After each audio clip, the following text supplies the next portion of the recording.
bien dijo Euge, mi nombre es Vicky, soy diseñadora de experiencias de usuarios y también trabajo en El Gato y la Caja. Y también entré en pánico a la hora de pensar qué era lo que iba a contar en esta charla. Asumo que, bueno, la gran mayoría sabe lo que es El Gato y la Caja, pero por si alguien no, El Gato y la Caja es un proyecto independiente, bancado por su comunidad, que lo que busca es acercar la ciencia a diferentes personas y cada vez a más personas a través de herramientas como el diseño y la tecnología. Y dentro de Gato yo estoy especialmente en el equipo de contenido y de experiencias digitales. Entonces, cuando entré en pánico y me pregunté qué era lo que iba a contar acá, decidí que lo más interesante que tenía para traerles era cómo podemos hacer desde pensar la visualización de datos desde la experiencia de usuario para que estos datos lleguen a transformar a las personas.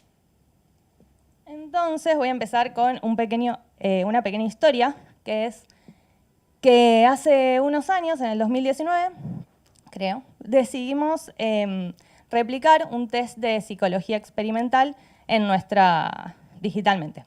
No sé si alguna acá hizo alguna vez una encuesta sobre su personalidad, algo que te preguntaba preguntas, carta astral, algo de eso. Bueno, esto es parecido, pero basado en evidencia. Entonces, consiste de unas 44 preguntas que la gente responde y después le da unos resultados sobre su personalidad. Nosotros replicamos exactamente lo mismo con una página en donde podías entrar, ponías cuánto te representaba cada una de las preguntas que te preguntaba y respondías del 1 al 5. Una vez que hacías eso, tenías tus resultados con cuánto te había dado para cada una de las variantes de tu personalidad.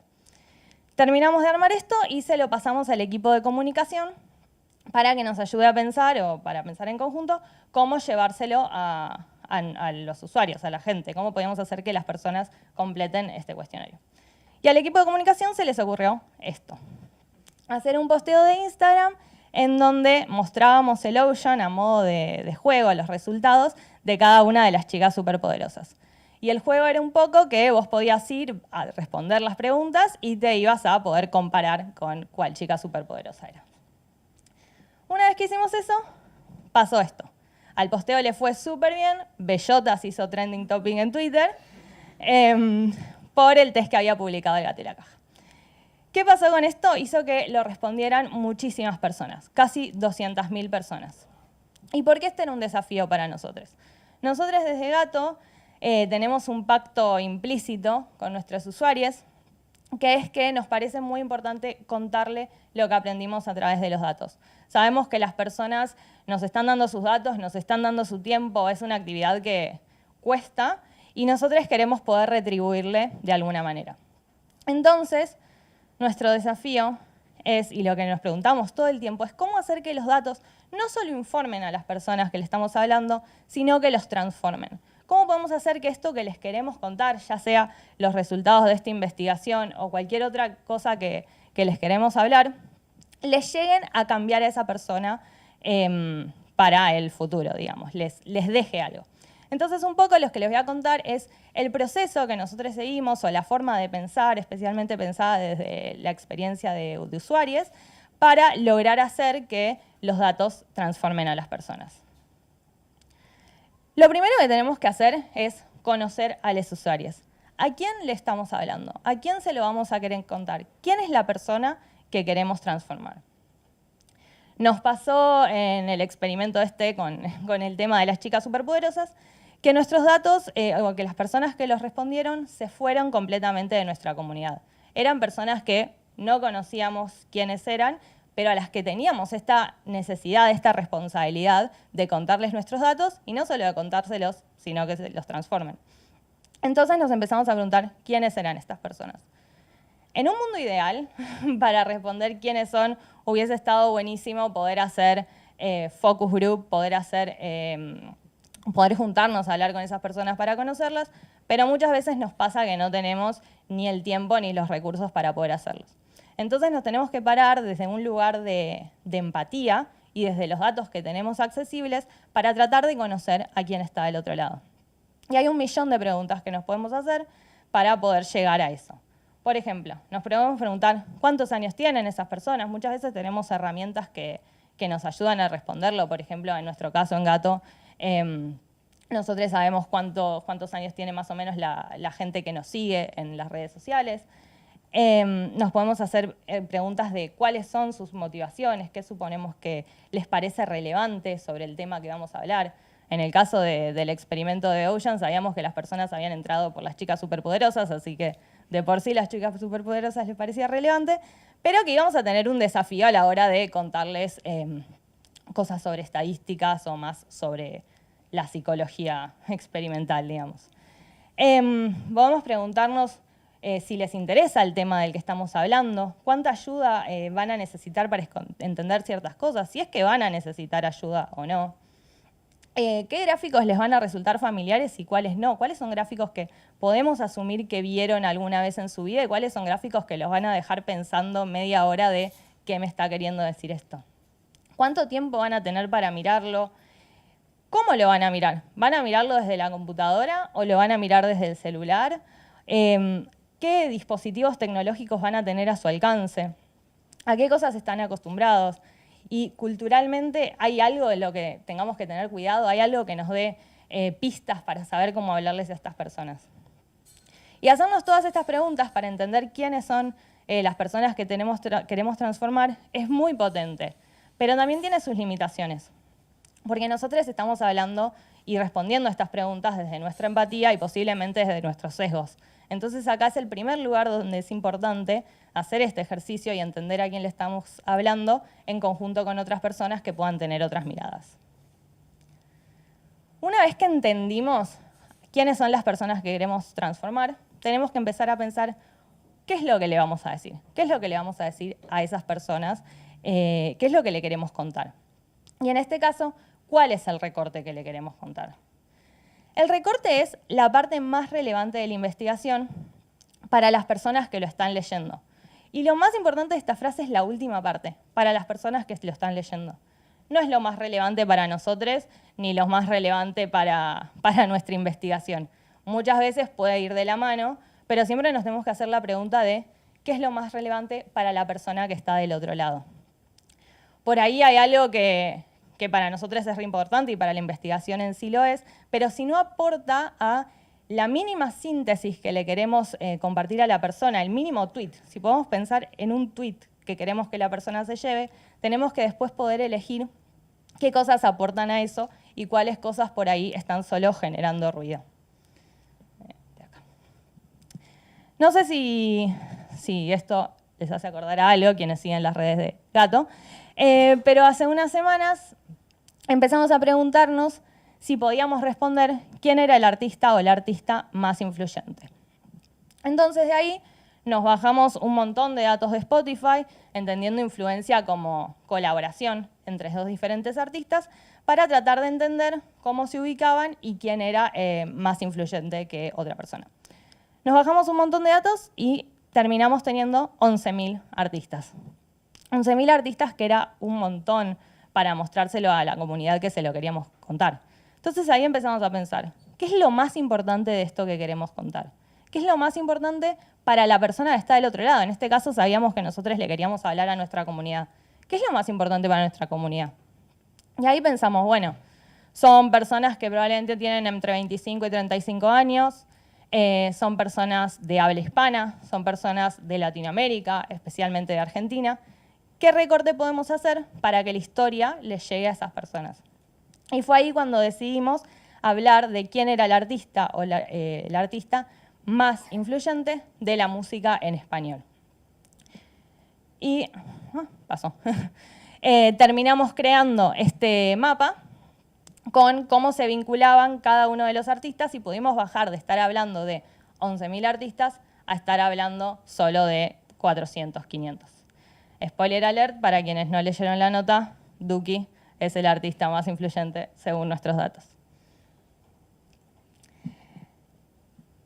Es muy importante hacer el recorte, es muy importante entender cómo podemos sintetizar la información para que le llegue a la otra persona, pero siempre tenemos que saber que cuando lo hacemos hay cosas que estamos dejando afuera, cosas y personas. En este caso estábamos decidiendo dejar afuera a artistas que cantaban en otro idioma, decidimos dejar afuera a Brasil, que fue como una pregunta muy grande que nos hicimos en el equipo, pero fueron decisiones que fuimos tomando para que el mensaje llegue.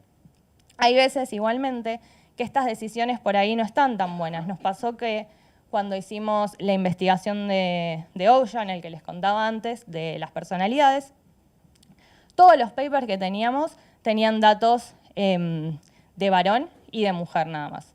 Y nosotros sabíamos que ese era un recorte que no queríamos hacer en nuestra investigación, entonces terminamos poniendo la información por todos los géneros que habíamos preguntado.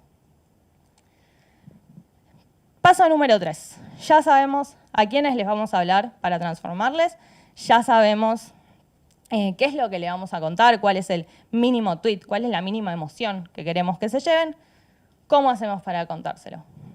Nosotros a la hora de agarrar nuestros datos y convertirlos en nuestra visualización, estamos codificando el mensaje que le va a llegar a la otra persona. Y lo que la otra persona va a tener que hacer a la hora de verlo es decodificarlo para asimilarlo, digamos. Entonces, lo primero que tenemos que hacer es entender cómo hace una persona para decodificar datos. Lo primero que hacemos a la hora de ver datos o a la hora de ver cualquier cosa, digamos, es percibir lo que estamos viendo. Y esto lo hacemos súper rápido. Para que se den una idea, creo que son 100 milisegundos lo que necesita una persona para confiar en una página web. 100 milisegundos, no es nada. A la hora de una persona acercarse, por ejemplo, a nuestras visualizaciones, van a preguntarse cosas como, bueno, ¿qué dice acá? ¿Qué dice este label? ¿Qué dice otro? ¿Qué colores estoy viendo? Si veo que cosas suben, si veo que cosas bajan, si veo que hay cosas más grandes o cosas más chicas. Una vez que paso por todo eso de percibir, de ver lo que estoy viendo, digamos, paso al segundo paso, que es interpretar. ¿Cómo es el entramado de la historia? Y ahí nos preguntamos, ¿qué significa que algo sube? ¿Qué significa que algo baje? ¿Qué significa que algo sea más grande? Los patrones que estoy viendo, ¿son patrones inusuales? ¿Estoy viendo patrones? ¿Qué me están diciendo? Y una vez que paso eso, si todo sale bien, porque cada uno de estos pasos las personas se pueden caer, les puede resultar demasiado costoso e irse, llegamos al último paso, que es comprender. Y acá finalmente sí es, ¿cómo esto me transforma a mí? ¿Qué me llevo yo? ¿Qué me llevo yo que me quedo con una sensación diferente, que soy una persona diferente a la que era antes de ver esta visualización? Y un poco este es el objetivo a donde queremos llegar. Por suerte, tenemos diferentes herramientas para ayudar a las personas a pasar de cada una de las etapas, para poder decodificar mejor el mensaje. Por ejemplo, les voy a contar un par de ejemplos de cosas que hicimos en Gato para ayudar a las personas a que pasen por cada una de ellas.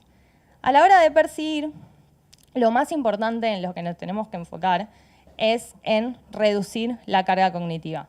Y la carga cognitiva es cuánto trabajo le cuesta a los usuarios para entender lo que están viendo. Y esto creo que Emma un poco también lo decía. Si nosotros tenemos algo que tiene baja carga cognitiva, es mucho más fácil que podamos percibir las cosas que tenemos adelante y es mucho más fácil que terminemos recordando el gráfico que tenemos o lo que estamos viendo.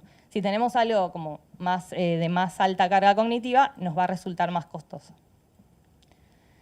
Esta es una investigación en la que estamos trabajando ahora junto a chicas en tecnología, que se llama Futuro Programado.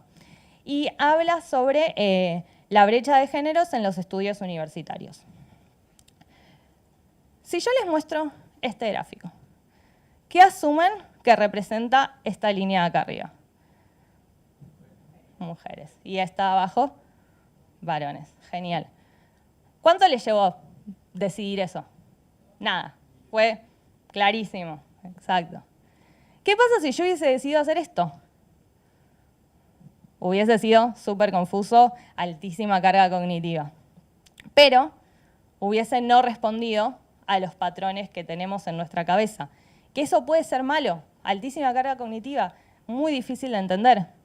Pero si hacemos esto, estamos siguiendo, propagando un sentido común que por ahí no tenemos ganas de hacer. Por ahí no queremos que el rosa siempre represente a las mujeres y el celeste siempre represente a los varones.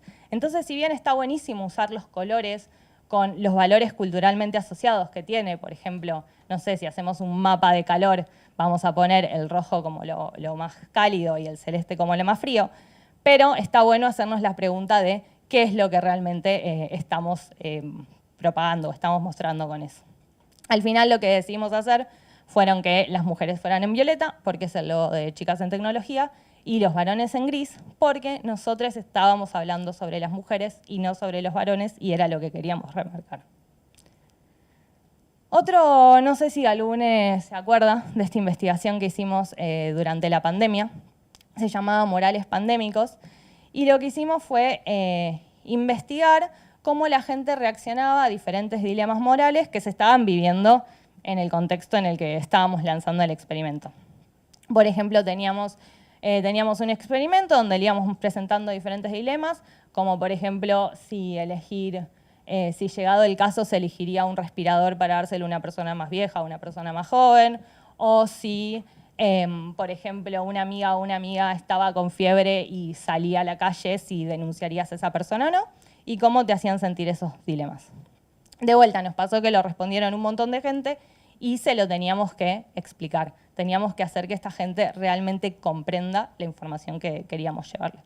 Entonces, nos pasó que teníamos que explicar un montón de conceptos que eran un poco, que asumíamos que nuestra audiencia no conocía, conceptos sobre filosofía y sobre moral. Entonces nos apoyamos en una herramienta que es el lenguaje. Si podemos hablar el mismo lenguaje de las personas que nos están escuchando, va a ser mucho más fácil que esa información les llegue. Y no hablo solo de lenguaje de palabras, sino también de lenguaje cultural.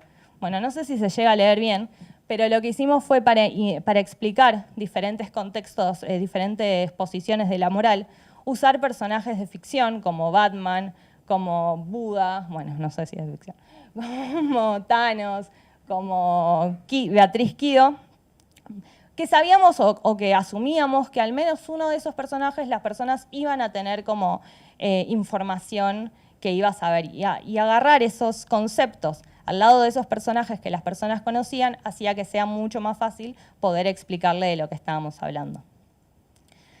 Pasemos a interpretar. ¿Qué podemos hacer para ayudar a las personas a interpretar? Esta es una investigación que hicimos hace unos meses, se llama Los malos usos, y que es una investigación sobre un monitoreo nacional de objeción de conciencia en aborto. Nuestro desafío era cómo hacer para contarle esto a un montón de gente. Este era uno de los gráficos que nos encontramos en la investigación que teníamos que contar. 2 líneas, más o menos del mismo largo, ¿sí? Que la verdad no me generaban ningún tipo de emoción, ningún tipo de sensación. Podía verla una abajo de la otra y era una línea más. Pero nosotros sabíamos que cada una de estas líneas representaban casos de objeción de conciencia en aborto y que era una suma de esas partes lo que generaba esos casos. Entonces lo que decidimos hacer fue poder transmitir esta misma sensación de que esas líneas eran un conjunto de pequeños casos, en los que inclusive podías pasar el mouse por encima o en el celular hacer tap y podías leer exactamente qué era cada uno de esos eventos. Nuestro objetivo no era que la gente leyera todos los eventos, porque probablemente una de cada un montón de personas lo hubiera hecho, pero sino era dar la sensación que estas líneas eran el conjunto de un montón de cosas importantes y un montón de cosas a las que le queríamos prestar atención. Otra de las partes de la investigación hablaba de cuántos kilómetros tenía que viajar una persona si estaba en algún pueblo donde solo había, por ejemplo, una clínica o un hospital y ese hospital o clínica objetaba conciencia y no les dejaba ejercer su derecho al aborto. Las distancias eran 200 kilómetros, 300 kilómetros, 400 kilómetros. Y dichas así, por ahí no nos generaba ningún tipo de emoción, o sí era tipo, qué bajón, pero no terminábamos de comprender qué significaba 200 kilómetros. Entonces ahí fue cuando, mientras vas scrolleando, vas viendo cómo se va construyendo la ruta de dónde tiene que viajar una persona, y te da muchísimo más una dimensión de cuál es el problema. Aparte porque nosotros entendemos qué significa viajar 200 kilómetros por esa ruta en un lugar, por ejemplo, como Tierra del Fuego, donde por ahí no hay, no sé, tenés que viajar en un auto privado y un montón de otras cosas. Y esto no funcionaba aparte porque sabíamos que le íbamos a querer estar hablando a personas, especialmente de Argentina, que iban a entender qué significaba cruzar esa ruta, digamos. Entonces, a través de emociones y a través de poder vincular a las personas con los datos, podemos hacer que los terminen de interpretar y que les lleguen y que se los acuerden. Esto siempre con cuidado, porque nuestros datos no pueden perder robustez. Siempre tenemos que hacer un ejercicio entre acercarnos a los datos y movernos para afuera para poder tener un balance correcto. ¿Se acuerdan de la nota sobre el mapa de Spotify y quién era el artista más influyente? Bueno, acá de vuelta teníamos otro desafío que era cómo presentarle un grafo a un montón de gente que probablemente nunca había visto un grafo. Ese mapa que habíamos visto con cada uno de los artistas. Entonces lo que decidimos hacer es romperlo en dos partes en donde posicionábamos a las personas en diferentes lugares. Primero les mostrábamos el grafo, cómo se iba construyendo y cómo se iba armando cada una de esos vínculos. Y eso hacía que la persona se parara en un lugar muy pasivo y le decíamos casi en un paso a paso, mira, así es como lo construimos. Pero después de eso pasábamos a esto, a un lugar donde podía explorar el mapa, donde la persona se podía parar a jugar y se podía parar a meterse en esa herramienta full inmersivo.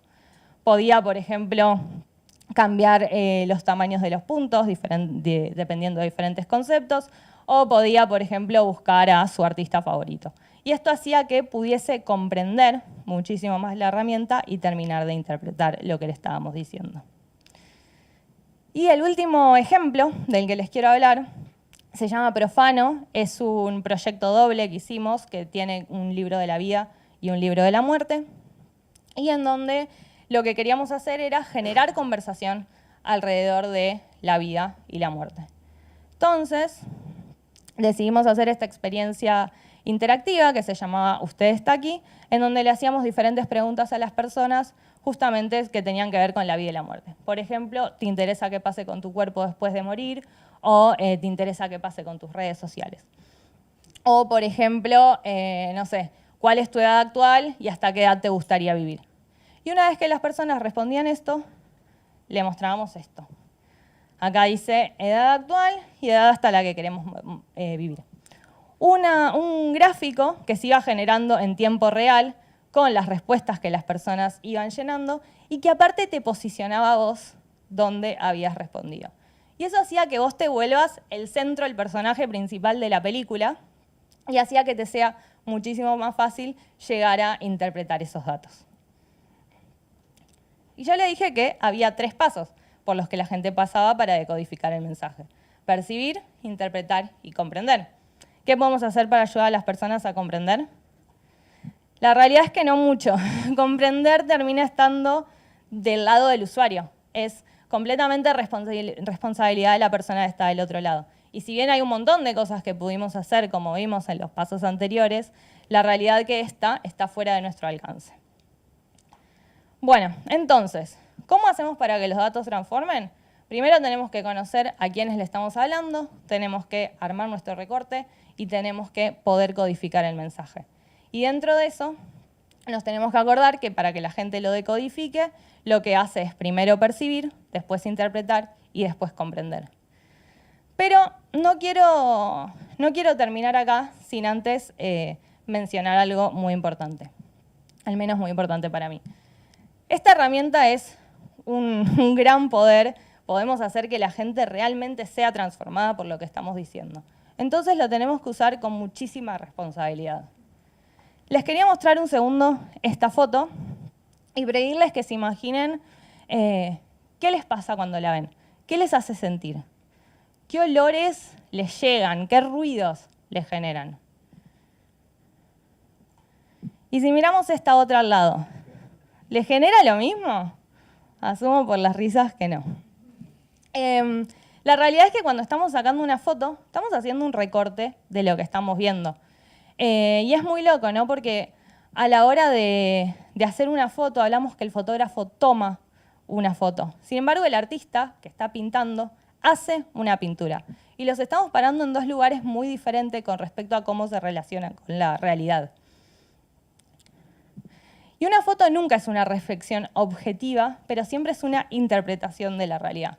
Y lo mismo pasa con los datos. Muchas veces creemos que porque los datos son números, son la realidad absoluta, pero como bien vimos, los podemos usar con un montón de variantes para lograr hacer a las personas sentir o que les pasen diferentes cosas. Lo más interesante de esto era que era fake. Esto salió en un tweet con un título que decía Perspective Matters, la perspectiva importa, y las dos fotos una al lado de la otra. Nunca decía que eran la misma foto, pero las ponía juntas. Ahí se armó un montón de revuelo, un montón de gente hablando sobre esto y sobre que las fotos son las mismas, cuando en realidad no eran ni las mismas fotos pasando en el mismo lugar ni en el mismo momento. Pero eso nos lleva a entender que no solo es importante el recorte que hagamos o exactamente lo que estemos contando, sino el contexto también en donde lo estamos contando. Y pudiendo tener esto en cuenta y pudiendo usar la herramienta para transformar a las personas, vamos a lograr tener más ciencia en más lugares para más personas. Gracias.